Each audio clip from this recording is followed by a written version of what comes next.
Thank you very much, and on behalf of my fellow Lord Lieutenant from Warwickshire and Deputy Lieutenants representing Leicestershire and the West Midlands, can I just say on behalf of them all, thank you for inviting us to join you this morning.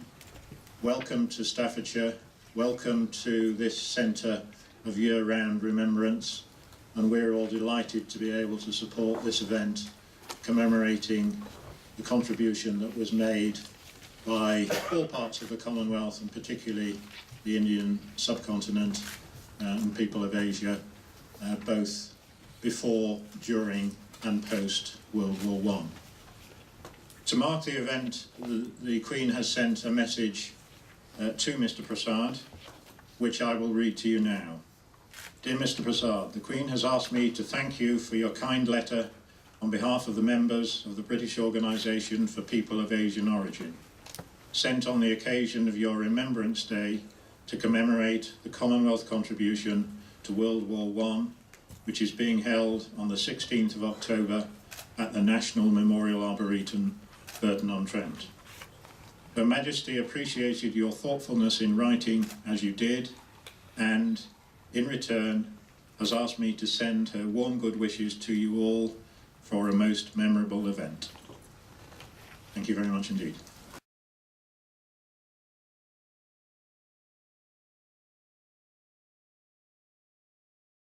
I'm the first to speak. I'm very fortunate to be able to say a very big thank you on behalf of all of the guests, both to Dr. Rachev Sachdev and of course to you, Davinder, for bringing this event together. Huge amount of hard work, but thank you for doing something very, very special. Because it is absolutely right that we do celebrate the 100th anniversary of the armistice which ended the First World War, and particularly to reflect on the contribution of troops from across the Commonwealth. Now, just 10 days ago, I was lucky enough to be in India, and I don't know if any of these school children at the back know that 100 years ago, India was one country. Now, of course, we have Bangladesh and also Pakistan, but the whole of India and their contribution to the First World War is commemorated at the India Gate. It's a huge monument in the centre of Delhi, and it marks the fact that 62,000 Indian troops gave their lives for Britain and the rest of the empire as it then was. And it's worth reflecting, the current British Army is about 80,000 in number. 62,000 Indian troops gave their lives. So an incredible contribution that we should be thinking about today. But as you said in your words, Davinder, it's not just about South Asia. We should also think about Commonwealth troops from other parts of the world. And particularly, I wanted to call out Caribbean troops in this, the 70th anniversary of Windrush. And one particular campaign that is happening at the moment is the campaign to have a permanent memorial for Caribbean troops here at the National Memorial Arboretum. It's a campaign that we need to raise funds for. It seems to me incredible there isn't a monument here. There is a monument to Asian troops, indeed to Sikh troops particularly. So I hope that I can nudge other mayors from around the Midlands to do their bit to make that actually happen. And then last thought I wanted to put you is that this is a time where we shouldn't just be looking back, but we should also be looking forward. And at a time where politics is so divisive, everyone's disagreeing with everybody else about just about everything, I think we should reflect the role of the army and indeed the rest of our services as a uniting force. Wherever you come from in Britain, and indeed still we serve with other countries from around the world, it genuinely is a force for good. And so I'm pleased that just next month, the West Midlands Combined Authority will be signing the Armed Services Covenant as our small contribution to respecting that role for unity. But once again, thank you very much for bringing us together today, and I hope everyone very much enjoys the commemoration, because it is a serious point, but you're going to make sure that we do it in very good style. Thank you very much. Thank you.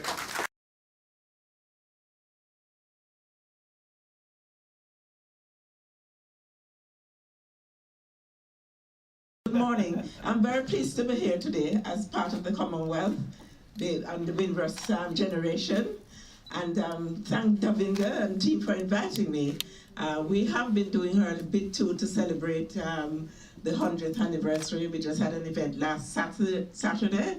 and early on in the summer. So we are doing our bit in the Caribbean community. And I'm very happy to be here today, and thank you very much. And we'll continue to support each other. I think we need to work more together, because we're still very divided, and we're all in our little boxes doing our little thing. So we have to maybe get a round table that we can do more to support each other. Thank you very much. Thank you.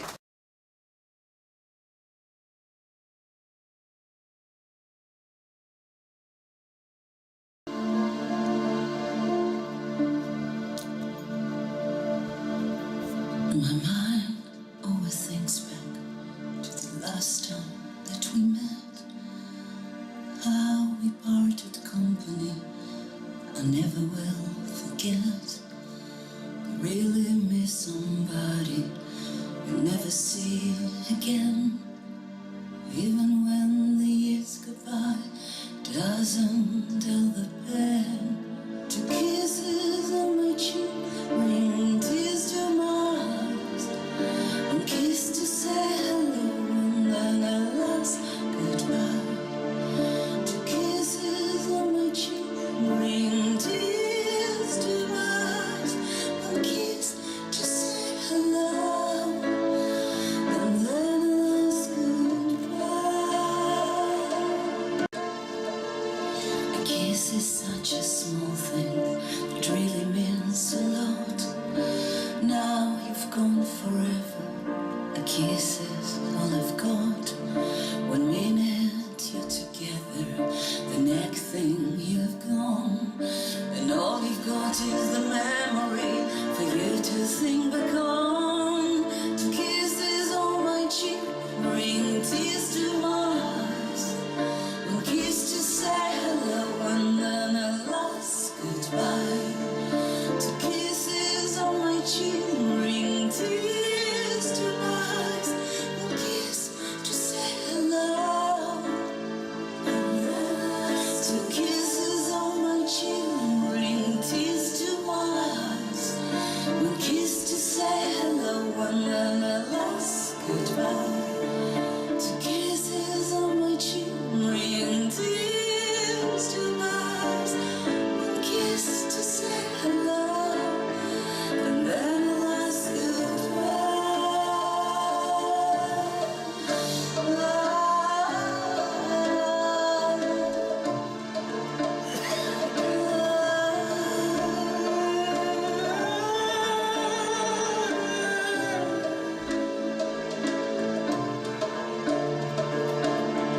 Two kisses on my cheek, they bring tears to my eyes.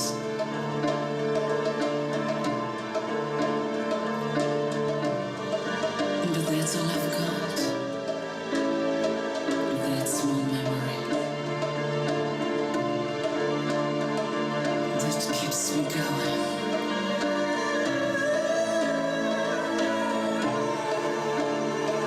And I miss you so much.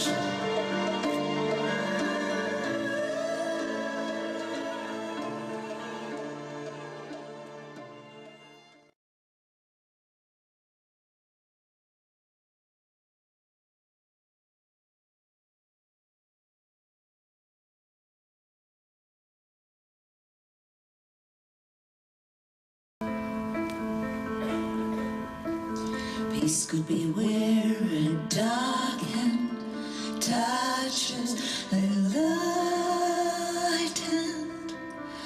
Peace could be where a young face looks up and old face. Peace could be where a stranger and stranger all come together. All of the pain, where is the love? All of the wars within the world. Where did that peace go that used to exist? Where did that hope go for the word to be? Where did that peace go? Peace could be where the rich man helping the poor man. This could be where all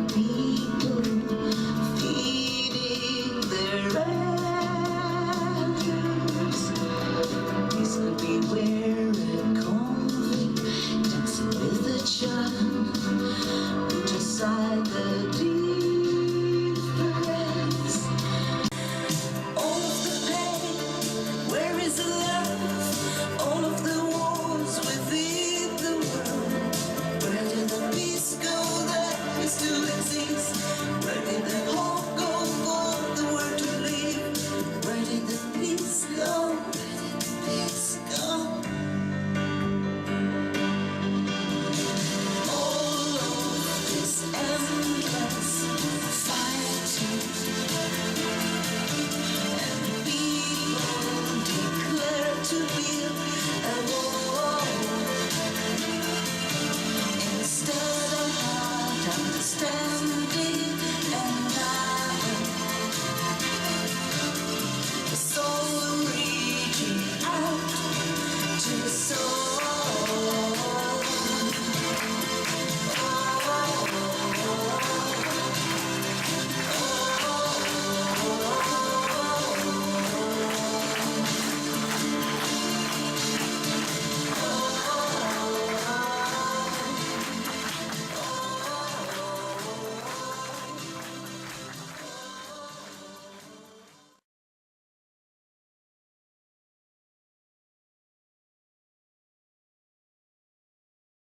In many ways, the Sikhs, indeed soldiers of the British Army as a whole, the Indian soldiers of the British Army as a whole, are the forgotten heroes. Their stories of sacrifice have been largely ignored from the annals of British military history. So little remains unknown about Sikh and other soldiers from the Indian subcontinent, especially their role in World War I. At the outbreak of World War I, Sikhs were less than 2% of the Indian population, but by the end of the war, they represented 20% of the 1 million plus volunteers. 83,005 turban-wearing Sikh soldiers were killed and 109,045 were wounded during the two world wars. Of the 22 military crosses awarded to Indian troops, 14 went to the Sikhs. Sikhs were recruited into the army in large numbers after the annexation of the Punjab, following Maharaja Ranjit Singh's death. The Punjab, which is the homeland for the majority of the Sikhs, was the last state to be captured by the British during the Raj. Hence the Sikhs were, and continue to be, renowned for their martial spirit. Khalsa Sikhs, that is those who wear the turban, were particularly enlisted in the British Army due to the martial qualities associated with the Sant Sipahi, the saint soldier ideals of the Khalsa. Sikhs served in the British Army throughout the British Raj. They were often known as the Black Lions. 22% of Sikhs in Great Britain had a family member who served in World War I, an absolutely astonishing figure. One of the greatest battles in Sikh military history is the Battle of Saragari. On September the 12th, 1897, a group of 21 Sikh soldiers held off an Afghan attack of 10,000 men for several hours. All 21 soldiers chose to fight instead of surrendering to the 10,000 Afghans. Yet within 17 years, the Sikhs were deployed in World War I. Arriving in Marseille in September 1914, a mere 6 weeks since the outbreak of war. It is acknowledged the arrival of Indian troops changed the course of war at the Western Front. This photograph shows Sikhs in trenches in Gallipoli. Sir John Maynard estimated that the contribution of the Sikh community in men and materials was 10 times that of any other community. What is particularly unfortunate is that the contribution of Sikhs, indeed Indian soldiers, has been conveniently underplayed in national education curriculums. It is time that the British education system acknowledge the contribution of the Commonwealth soldiers.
So I'm joined with your name? My name's Brigadier Jock Fraser. I'm from the Royal Marines and I'm the Regional Commander for the Navy in Wales and Western England. Oh, that sounds lovely. So how do you feel about being here today? I feel quite honoured myself. I absolutely agree. It's been an honour and a privilege to be here today. Some very special commemorations happening as we approach 100 years from the end of the First World War. And we're recognising particularly the contribution made by the 1.3 million soldiers from the Indian subcontinent who fought in that war and made such an important difference to Britain winning the war. And are you proud of what your ancestors did for our world, our country? I'm extremely proud of what they did for the world. In fact, probably we wouldn't be here as we are now today if they hadn't sacrificed as they did. They fought for 4.5 years in terrible conditions at tremendous sacrifice so we can enjoy our freedoms today as we do. And that's the same for both world wars, in fact. So as a British citizen in 2018, how do you feel the wars affected us? Because obviously it's a massive event in history that pretty much anyone knows about. Yes. So it must have some effect on all of us. It's had a huge effect, of course, because we were able to win the war. We won our freedom and our peace.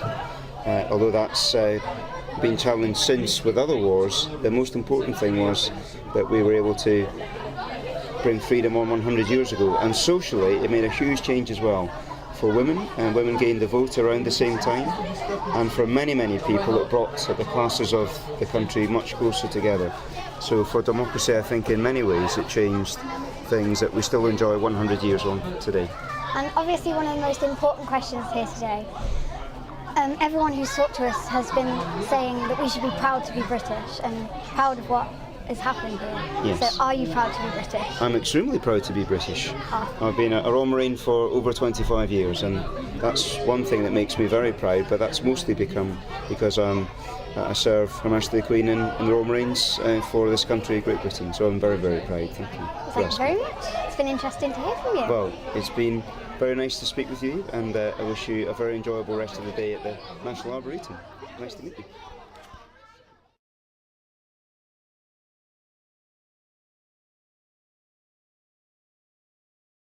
Heroes, villains, good, bad, light, dark, right, wrong, just or unjust. Lords, ladies, gentlemen, members of the armed forces, these times didn't matter when it comes to what happened just 100 years ago. The Great War, the war to end all wars, or as most know it as, World War I. This is one of the deadliest wars in human history. Thousands scared, hundreds of thousands dead, millions grieving. I'm Duncan. And I'm Kieran. And we'll be telling you a story about our life-changing journey. February the 2nd, 2018. A new year had just been ushered in, just like all the others, but with one major difference. This year marks 100 years since the end of World War I. In honour of this occasion, myself and Duncan went on a once-in-a-lifetime trip to experience the journey of a World War I soldier. The trip began in a surf station just outside Coventry. This is where we embarked on a cross-country journey of remembrance and thought. We travelled on a coach from Crawley to Ashford in Kent, where we stayed in a hostel, which had many nice things, such as team building activities, sports equipment, nice dinner, warm beds, and much more. These are several things soldiers wouldn't have had the experience of having. The following day, we re-embarked our coach and went straight for the Arboretum. After seemingly not a very long journey, we were on the other side of the pond. Some more driving, and finally we were at our first stop, the Lisenhoek Cemetery in Belgium. I think as it was the first cemetery we saw, let alone stood in, it was personally the most eye-opening thing I had ever seen in my life. We were only on a whistle-stop tour of the war graves, and we had much to see, but not much time to see it. The massive graves there was just an awe-striking sight, because we saw so much, and we would just share about 2 stories of our travels along the Western Front. In our first night in Ypres, I was given the greatest of honours, a way to pay tribute to all that had died. I had been part of a tradition that had been happening since 11th November 1929, the last post ceremony.